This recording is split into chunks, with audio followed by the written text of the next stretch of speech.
Pak Menteri, Pak Erik, dan jajarannya, juga para dirut karya yang hadir hari ini.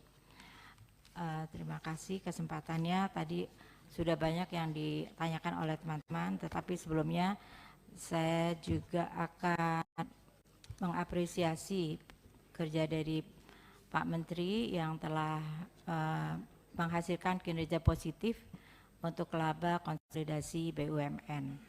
Mudah-mudahan yang 2023 itu bisa naik, nanti 2024 juga lebih bagus lagi.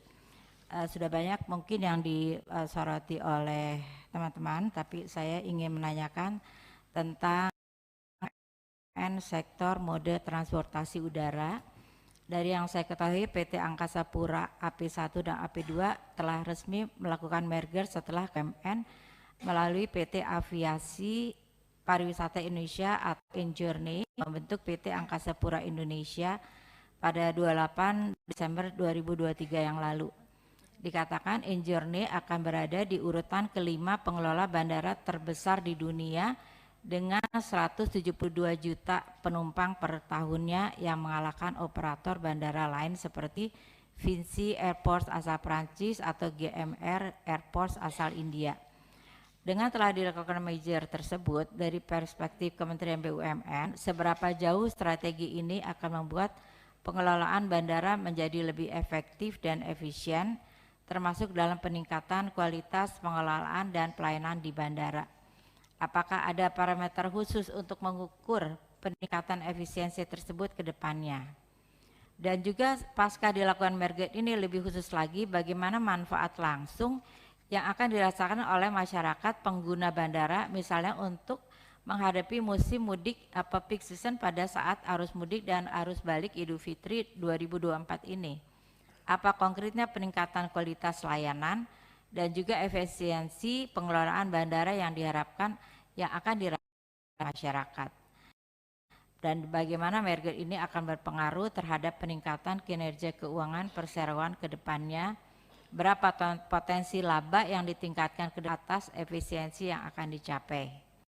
Masih terkait efisiensi, bagaimana pula ke depannya merger ini akan berdampak secara langsung dalam mengoptimalkan kinerja sektor logistik nasional, khususnya sektor pengangkutan udara.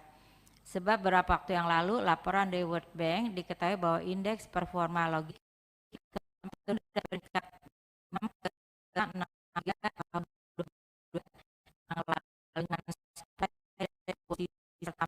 dan Jepang di peringkat ke-15. Untuk itu ke depannya bagaimana langkah merger ini dapat dilakukan secara efisien untuk meningkatkan kinerja logistik kita dalam pengangkutan udara serta peningkat tersebut. Selain itu juga kedua, saya ingin menanyakan strategi Kementerian BUMN untuk terus meningkatkan TKDN, tingkat komponen dalam negeri di BUMN yang saya tahu bahwa Pertamina telah menjadi kontributor TKDN terbesar di tahun 2023. Lebih spesifik lagi, pada 2023 Pertamina menjadi kontributor TKDN terbesar berkontribusi hingga 50% total TKDN. Bagaimana Pak Menteri untuk meningkatkan pembinaan di tempat BUMN yang lain? Sebagai contoh juga bagaimana strategi penguatan TKDN yang lebih mendorong BUMN karya termasuk utama karya yang nantinya akan mendapat juga PMN yang menjadi pembahasan hari ini. Bagaimana untuk rencana peruntukan PNN itu dapat juga lebih meningkatkan TKDN yang menjadi prioritas seiring dengan penggunaan PMN tersebut.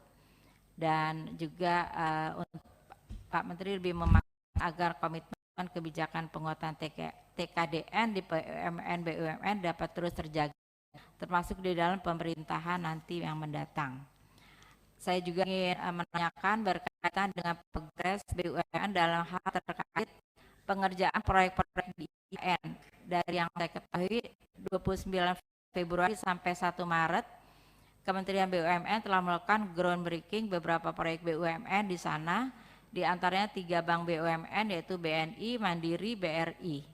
Juga proyek Telkom Smart Office yang akan menjadi pusat mediaan infrastruktur dan layanan digital di IKN.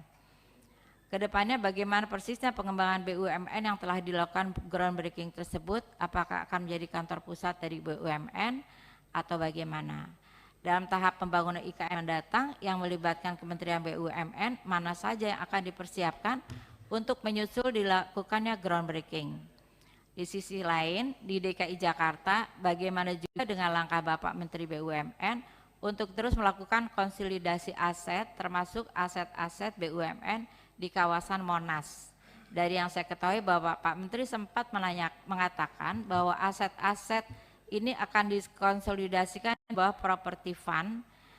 Oleh karena itu seiring dengan terus berlangsungnya pengembangan IKN, bagaimana proses dari tahap konsolidasi aset-aset BUMN tersebut hingga saat ini? Mungkin itu saja pimpinan, terima kasih. Wassalamualaikum warahmatullahi wabarakatuh. Waalaikumsalam.